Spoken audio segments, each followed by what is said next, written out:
আলহামদুলিল্লাহ,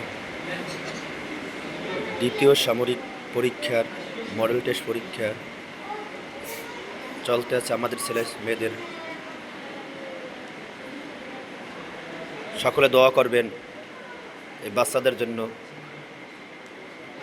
তারা কি সুন্দর পরীক্ষা দিতে আছে, সবাই তাদের জন্য দোয়া করবেন। যে যেখান থেকে দেখতে আছেন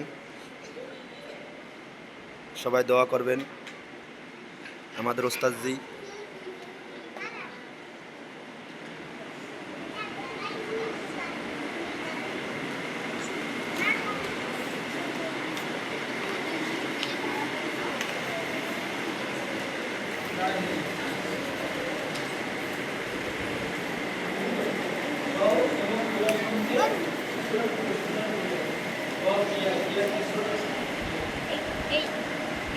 এই প্রশ্নের জন্য আলহামদুলিল্লাহ আমাদের বাচ্চার হাতের লেখা দেখেন।